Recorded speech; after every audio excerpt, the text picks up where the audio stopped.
Olá pessoal, vamos dar continuidade à nossa utilização dos simuladores.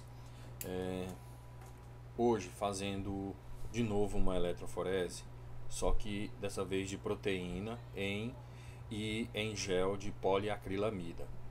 Então vai ser um procedimento semelhante ao que nós já fizemos antes, só que agora com todo o procedimento de extração e o procedimento de eletroforese propriamente dito. Então, nós vamos de novo utilizar o simulador Lab Exchange, né? O título dele é Running a Protein Gel. Então, é uma eletroforese em gel de poliacrilamida. Vamos dar início. Então, no nível 1, e aí,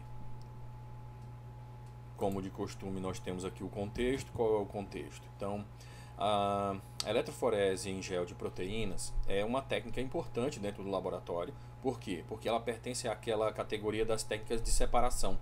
Nesse caso específico, separação de proteínas, tá? Ela é bastante similar ao que nós fizemos para o gel de agarose para separar DNA e RNA, né? Nesse caso, existe uma técnica chamada de SDS, tá? Que ela consiste em ferver, né? Aquecer a mistura da proteína que se quer separar, dessas misturas de proteínas que se quer separar, em um tampão contendo o SDS, que é dodecil sulfato de sódio. Isso aqui funciona como um detergente, tá? Ele emulsifica as proteínas. E esse procedimento de aquecimento nessas condições faz com que as proteínas e os peptídeos de uma maneira geral, eles desenrolem, eles percam a sua forma enovelada, tá? E o fato de ser feito em tampão faz com que as cargas, as estruturas da molécula ganhem cargas negativas. E isso facilita bastante o processo de separação, porque você acaba adicionando cargas à estrutura. Então, após esse aquecimento, né, então as amostras são carregadas, são colocadas no gel de poliacrilamida, parecido com o que nós fizemos com o de agarose, e se aplica uma corrente elétrica que atua sobre essas moléculas carregadas. E por que a carga delas é mantida? Porque elas são mantidas em um tampão que força a ionização das carboxilas. Então, é aplicada uma corrente elétrica e as moléculas menores avançam, tá? E são separadas ao longo do gel de agarose de uma maneira semelhante ao que foi feito com o gel de poliacrilamida, de uma maneira semelhante ao que foi feito no gel de agarose. Então, após a eletroforese, as proteínas ainda não são visíveis, né? As manchas, as faixas correspondentes às proteínas não são visíveis, e adiciona-se um corante, tá? Esse corante, então, faz com que as proteínas apresentem a coloração azul, e aí se formam as bandas azuis ao longo do gel de agarose, tá?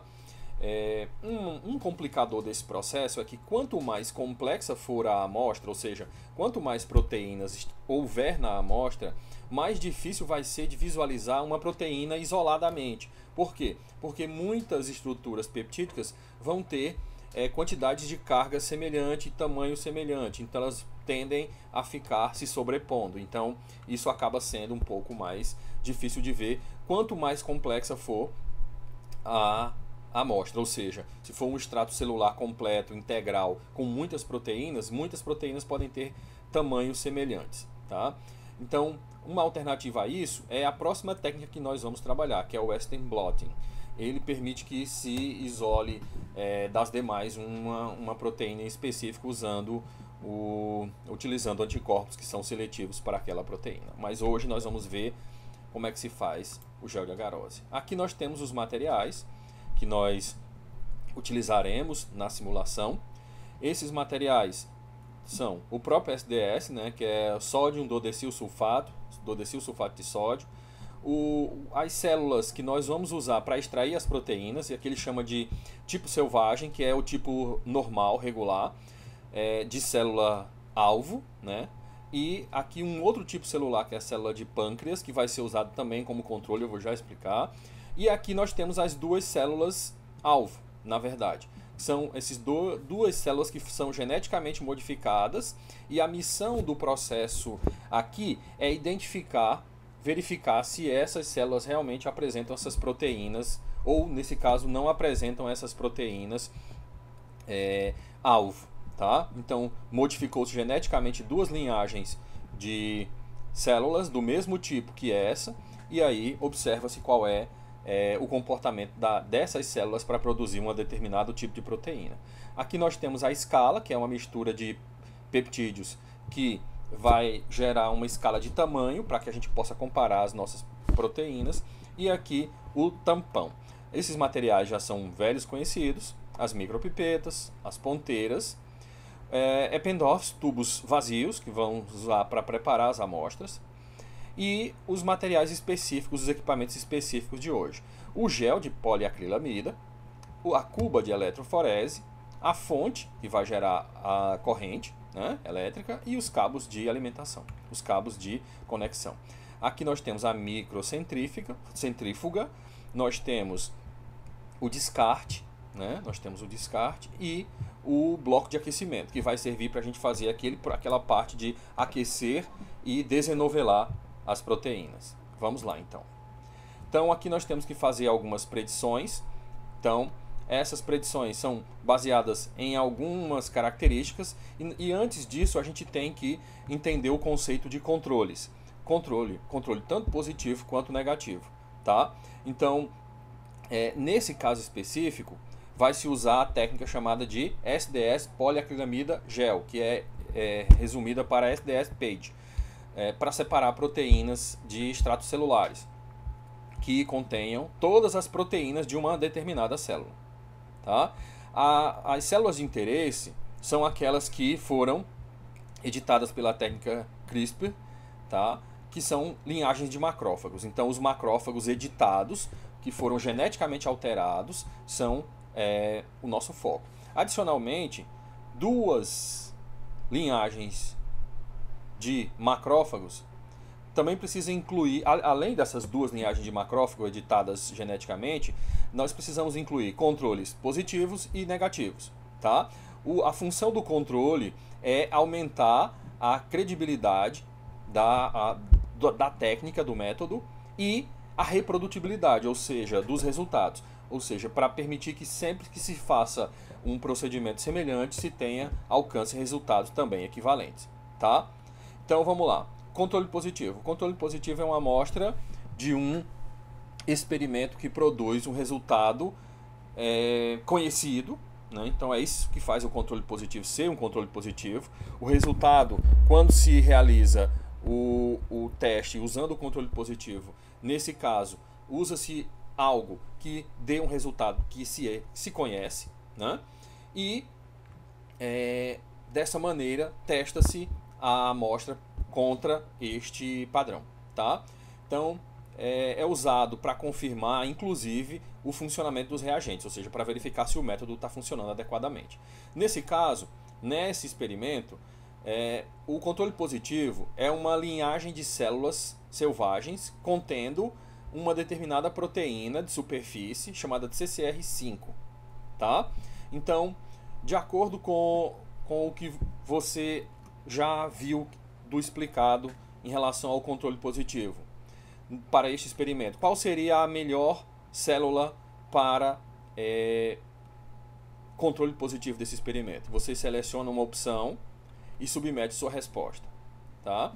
O controle negativo tem a mesma lógica, mesma lógica geral, só que com característica invertida. Então, o controle negativo é o oposto do controle positivo, tá?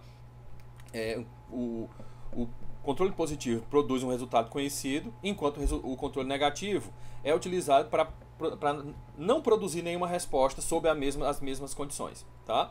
Então, é utilizado para a verificação de existência de contaminações, de problemas com o método. Então, nesse caso específico, nós temos que escolher uma célula entre esses 5 que eu vou colocar aqui agora, que não apresente o gene, a proteína específica, né, expressa na superfície da célula. E aí, ó, nesse esqueminha aqui, quanto maior é a barra, maior é a expressão da proteína CCR5. Então vocês têm que escolher qual é o controle, né? Qual é o controle negativo. E aqui nós temos que identificar os materiais. Então, uma vez que eu tenha aqui, ó, por exemplo, aqui eu tenho que identificar qual é o controle positivo, puxar ele para cá e arrastar. Aí ele vem para cá. Então eu vou tirar, mas vocês têm que pegar ele, puxar para cá, né? Puxar o controle negativo, puxar as duas células de referência e avançar. Aqui nós temos que fazer uma previsão a respeito de como deve ficar o gel. Então, ó, o gel, o ideal é que ele fique com as bandas bem separadas e que a linha de controle não extravase aqui. Então seria esse aqui. Bem, então aqui são os 6 passos que nós devemos realizar durante o procedimento.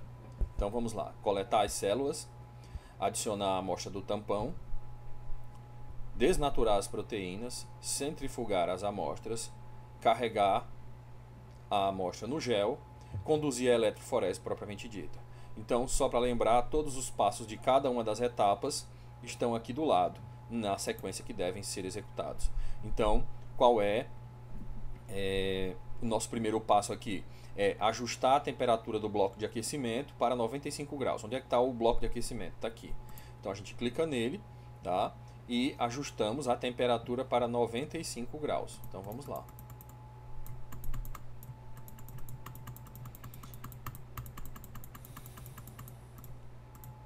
Pronto, ajustamos. Ajuste o volume de uma P200 para 30 microlitros. Beleza, então vamos lá. Qual é a P200? Essa. Então vamos clicar nela, clicar aqui e ajustar o volume para 200, né? Para 200 não, para 30. Por enquanto tá 20. Opa, foi demais. Vamos salvar o volume. Vamos ver se está correto. Correto. Ajustou. Então, agora nós vamos pegar a ponteira. Qual é a ponteira da P200? Essa. Então,